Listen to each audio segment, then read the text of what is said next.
I'm going for new belt. I'm going for new belt, HBE. Knock him out. Make sure you knock him out. I believe you. Yeah. We are coming back home with victory. Victory. Victory. Victory.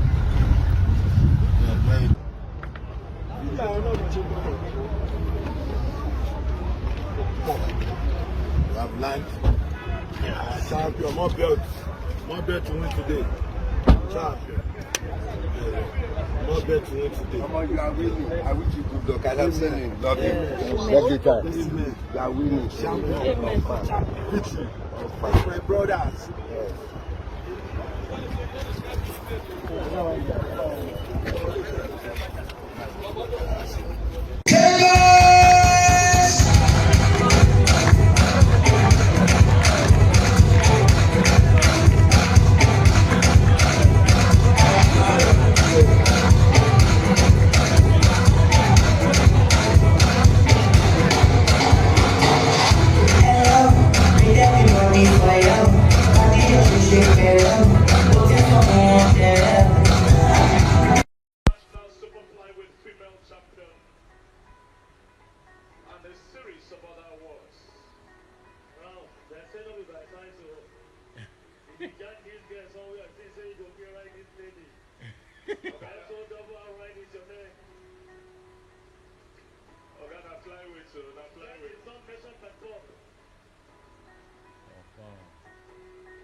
Thank you very much, Your Excellencies, ladies and gentlemen. We may recall that the Nigerian police has made immense contribution to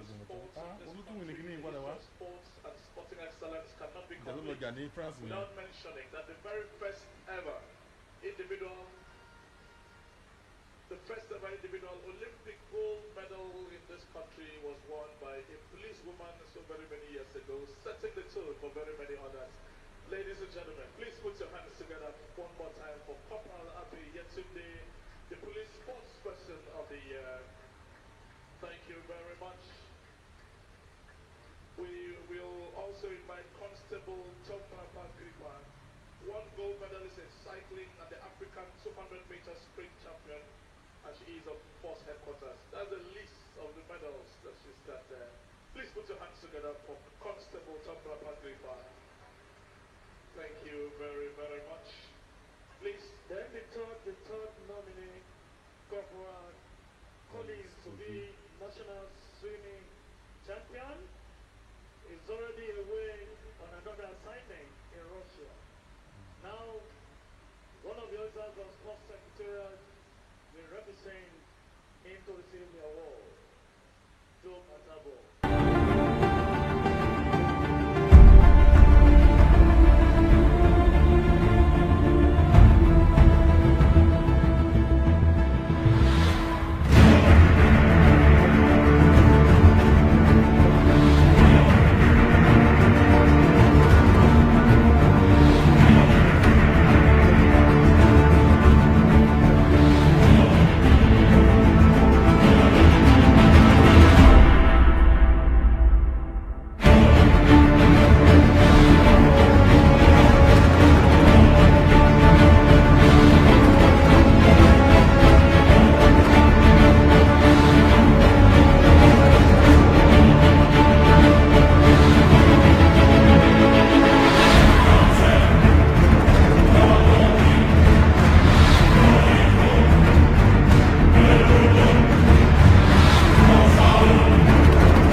Good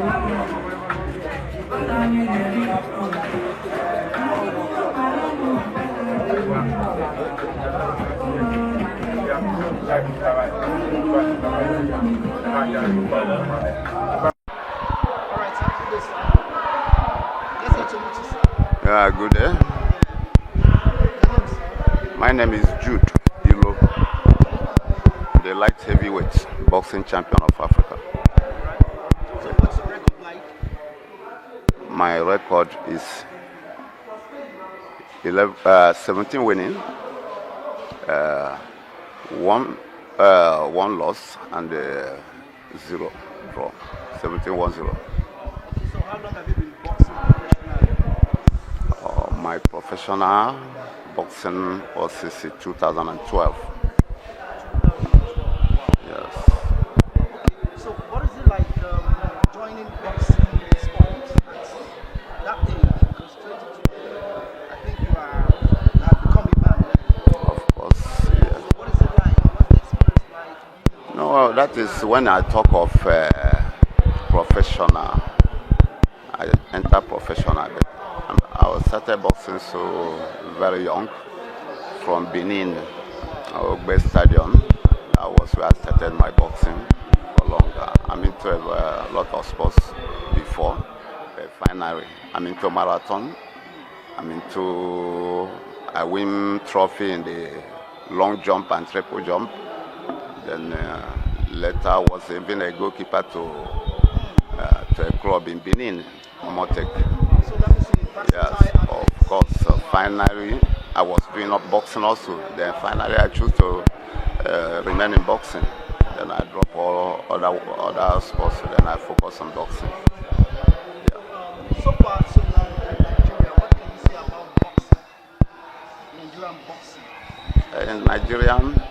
In Nigeria, about boxing, I can assure you that if we can get support, I believe we must win a lot of trophy in boxing. This Nigeria, but because of corporate bodies are not investing in boxing, most of them focus in football. But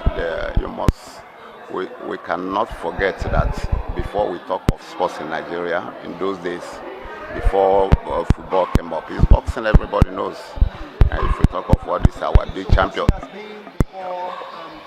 sure, even in the world, not only in Nigeria, boxing is first recognized than football. If you talk of old boxing legends like Dick Tiger, Ogambasi, and others.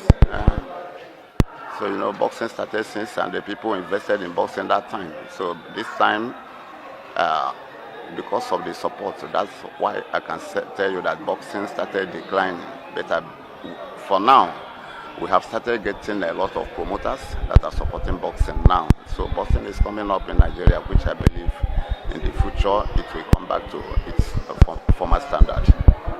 So what do you look forward from the government?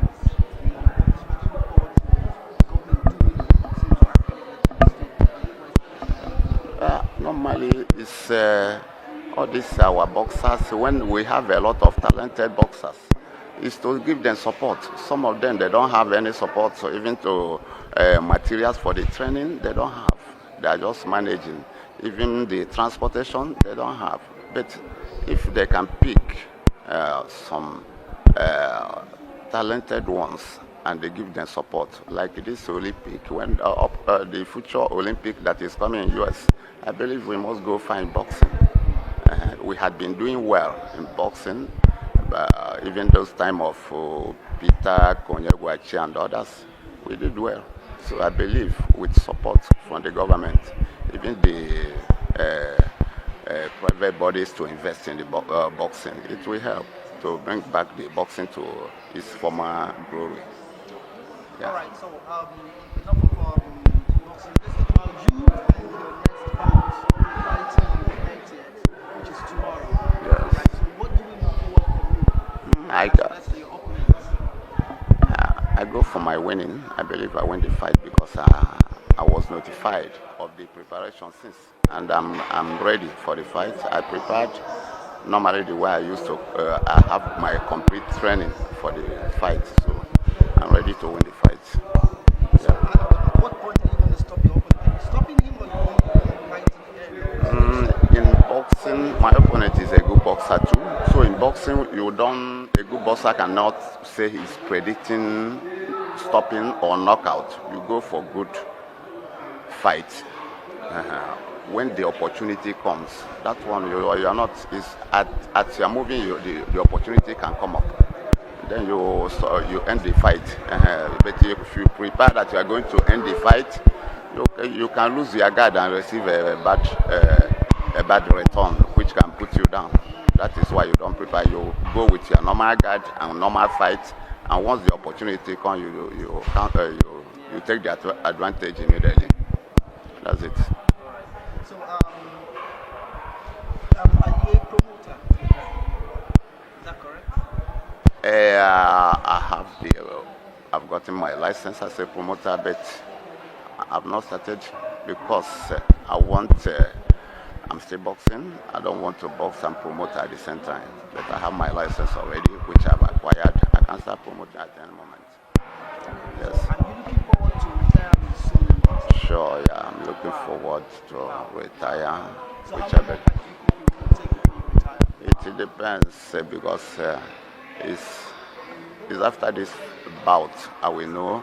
I can say, okay, this is the time I can retire. But let me finish this bout. This bout is very important bout, which I need to win. Wow. Yes. That's nice. All right, so it's nice talking to you. Yeah, thank you so much. Thank you. Now, let me come to you. You're a boxer. Now you're into promotion. What has been the challenging moment for you? Well, I would say my challenging moment is sponsors. I've not been getting sponsors for the show. I've been trying to put up shows monthly, but no sponsors, no support. I've been pushing myself to make sure the boxing grow in Nigeria. I know your nickname is Basket. Before I ask you why you were called Basket. Now, you still keep promoting boxing, week in, week out. Now you have a big fight coming up, and the great Judy, you'll be doing an exhibition bout with him on that day. I think it's 31st of this month. You keep pushing. What's that motivating factor? What's that is urging you on to still want to, promote boxing, even when you're not having the sponsors to support you? Well, I know one day I'm going to be great. It's not easy, but I love boxing. Boxing has been my life, and I don't want boxing to drop in this country. I don't want the younger ones to suffer what we suffer in boxing. I pass through a lot of pain right from the amateur to my professional level. But I thank God today that I can thank God for today. It's not easy, but still thank God I'm pushing, and I know that I'll get to where I'm going. Okay, you're a policeman. Yeah, I'm a policeman. I box for the Nigerian police force. Did you represent any states during the festival or anything? Yeah, I represent states. I was one time national champion. I won silver medal in Gateway Games in the light heavyweight. I fought kickboxing in National Sports Festival. I won silver and championship. I won gold in a lot of boxing championship too. I won medals like gold.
And here comes those number 5. Judge Shannon on this one, scores it 72-80. Judge Shaid George scores it 87-1.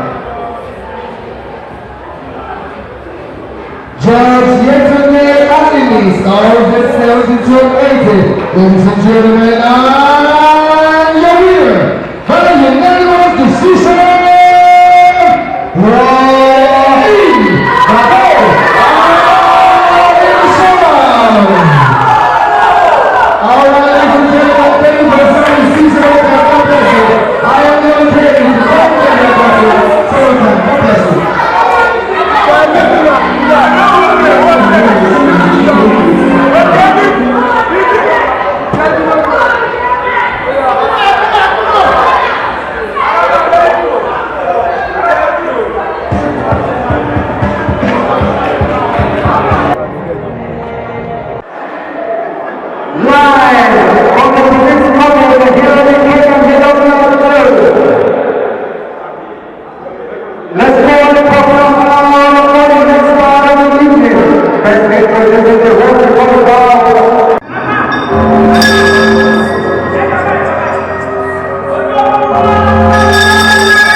Where he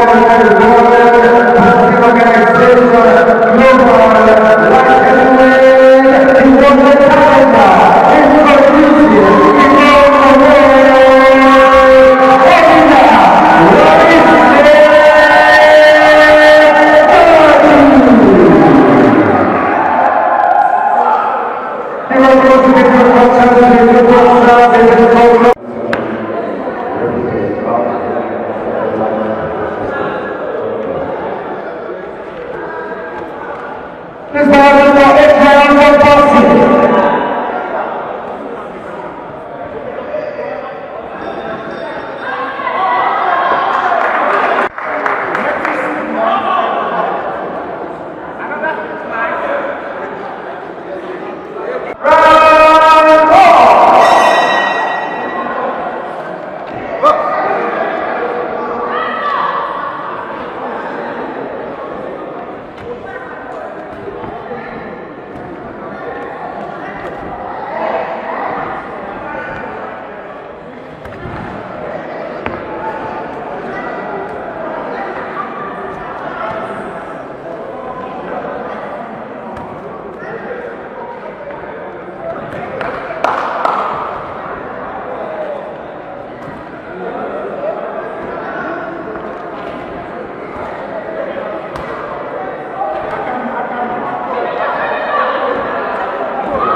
ẹ sọ fún ẹ̀gbọ́n yín tó bá pààyàn sí ìwà lágbo ìgbà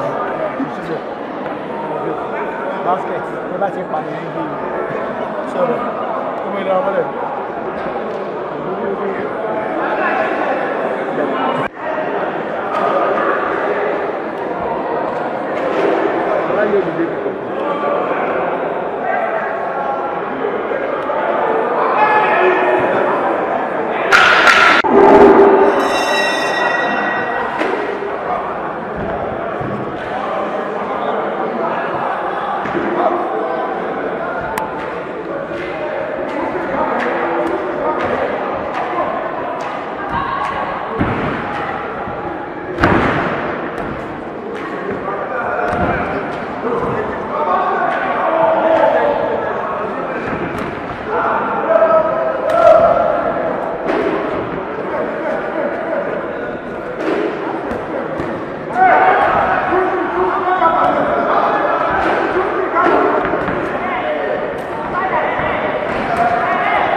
I'm Matthew Obina, aka Wise Man Boxing. Okay. Yes, we just saw what you did was on the ring. What were you expecting before you came to the ring? Well, I would say God first, others follow. I give thanks to God because I never believed that the fight is going to end so early like this, but I thank God that it ended early. Okay. Now, prior to the time you had the fight, was there any fear that you were going to lose to champion Jude? Well, every boxer have fear. No boxer that doesn't have fear, but believe in yourself. You train, when you train, you work hard, you know that you're going to make it. So I train and I work hard for it, so I know I'm expecting victory. Okay, so who do you dedicate this victory to? Well, I will dedicate this victory to my mom and my late father. May his soul rest in peace. Yeah, thank you. I'm Jude Lo. Yes. We just saw the bounce. What was your expectation before you came to the ring to fight? I came for the winning. I came for victory. That's why I came. And I was prepared. So I'm so much disappointed the way the referee stopped the fight, because an opponent go down, then he stopped fight. Then it was not that the opponent was, that I was dazed. You understand? I was not dazed. Then the blow hit, I go down. The blow was not even at by the jaw or any dangerous area. It's here, the blow just hit. I went down, I get up immediately. He did not even count at all. He didn't count before I got up. I just went down and get up by myself. I went to continue the fight. He stopped the fight. I don't know the reason. Do you understand that there was a point you were bleeding before the fall? So the bleeding at any time, boxer can get a little bleeding. Where is the bleeding? When he was boxer can bleed, there was no cut. Do you see any cut? So.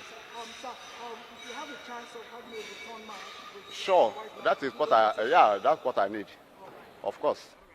Welcome to Lions Boxing Organization Movie by Hada Ali Sabir, co-producer, the producer of this movie. Yusuf Mubarak Nano, the supervisor in Ghana. Matthew Obina Joseph, the boxer, LBO World Champion, police officer, Wiseman's Promotions, LBO Boxing, Promoters License in Nigeria, Matthew Obina, the boss man, the co-managing director. LBO Boxing is UK's and it's registered in Nigeria as well. It's registered in UK with UK's and it's also Nigeria's registered as well. We are unlicensed UK's tournaments happening in Africa, Nigeria, Ghana, and other places in Africa. We are unlicensed. British Boxing Board of Control will not approve. The stewards will not permit us to sanction tournaments and leave them in UK, and they're not approving no more sanctioning bodies in UK except for the ones that they got. So we're in a bit of a dilemma. This is LBO Boxing movie. Life goes on. The movie goes on. The show's about Matthew Obina's fight, upcoming fight. Matthew Obina fighting. Matthew Obina kicking ass. Matthew Obina promoting himself. The star of the movie, Matthew Obina. Hope you enjoy watching the show. Over and out. Wiseman Promotions, LBO Boxing, Matthew Obina Joseph. Hada Ali, LBO Boxing owner, Hada Ali. It's about money. It's about money, to make money from the financiers. Hada Ali, LBO Boxing, it's about money. From UK, big boss man of LBO Boxing, Hada Ali. From UK, title belt holder, the champ.